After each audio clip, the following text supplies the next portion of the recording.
तो दोस्तों ऐसे भी एक बोरिंग रोड में मैं पढ़ा रहा था, एक स्टूडेंट आई हमारे बैच की, और वो स्टूडेंट कहती है सर एक काम है। मैंने बताइए। कह रहे हैं कि मेरे पिताजी थे या उनके दादाजी थे, उनकी डेथ हो गई, उनने पैसा इन्वेस्ट किया था और एफडी मैच्योर भी हो गई, फिक्स डिपॉजिट मैच्योर हो गया 2022 में, तो उनके अकाउंट में देखा जाए तो पैसा आ जाना चाहिए था। आराम से बेटे आराम से। तो 2022 में मैच्योर हो गया एफडी, तो क्या उनके अकाउंट में पैसा आ जाना चाहिए? लेकिन दोस्तों उनके अकाउंट में पैसा नहीं आया। तो अब वो कह रही है अब क्या करें हम? तो हमने कहा पहले देखो, बैंकिंग ओम्बड्समैन की थोड़ी प्रक्रिया भी समझ लो कि अगर आप बैंक द्वारा दी गई किसी भी प्रकार की सेवा से संतुष्ट नहीं है तो सबसे पहला काम आपको जाना पड़ेगा कहां? अपने बैंक में। इसके अंदर क्या लिखा है वो मैं आपको बता रहा हूं। तो सबसे पहले आपको कहां जा, इसी क्वेश्चन के बाद लगाया ना? हाँ थैंक यू। तो दोस्तों सबसे पहले आपको जाना होगा किसी बैंक में, नहीं उसी बैंक में, और उसके मैनेजर को एक लिखित में एप्लीकेशन देनी होगी। बोलो जी क्लियर हो गया? अगर आपको इसके बाद 30 दिन का इंतजार करना होगा, मैं आपको सारा प्रोसीजर समझा रहा, 30 दिन का इंतजार करना होगा।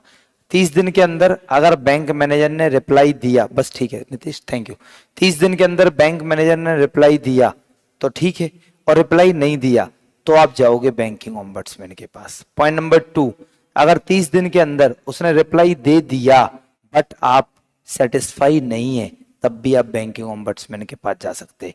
क्या तरीका समझ गए? राइट। अब आपने बैंकिंग ओम्बड्समैन कहां मिलेगा? दोस्तों जनरली हर राज्य के राजधानी में बैंकिंग ओम्बड्समैन है। मैंने कहा सामान्यतः, बाकी आप आरबीआई की वेबसाइट पे जाएंगे तो हर जगह के बैंकिंग ओम्बड्समैन की एड्रेस लिखा हुआ है, वेब और ईमेल एड्रेस भी है। तो सबसे पहले आप इसकी एप्लीकेशन जो है शिकायत, वो 2 तरीके से कर सकते हैं, ऑनलाइन भी और ऑफलाइन भी। क्या बात समझ गए? एक लाइन और बता देते हैं कि बैंकिंग ओम्बड्समैन में आप मैक्सिमम 20 लाख रुपए तक की शिकायत कर सकते हैं, बस ये लिमिट है, याद रखना। कितने लाख तक की? राइट। लेकिन पहले ये 10 लाख तक थी, अभी इसको 20 किया गया। और दोस्तों प्लस 1 लाख रुपए फॉर द मेंटल एगोनी, बोले तो मेंटल हैरेसमेंट। दोस्तों बताइए कि क्या आपने किसी को चेक दे दिया, आपके अकाउंट से कट गया, उसके अकाउंट में नहीं पहुंचा, फिर आप परेशान हैं, तो क्या एक तरीके से मेंटल हैरेसमेंट है या नहीं? दोस्तों 20 लाख रुपए तक का क्लेम और 1 लाख रुपए तक का मेंटल हैरेसमेंट का केस आप इसमें कर सकते हैं। अदर शिकायत करते, नॉट केस, शिकायत कंप्लेन, नॉट केस, कंप्लेन कर सकते हैं। क्या बैंकिंग ओम्बड्समैन समझ में आ गया?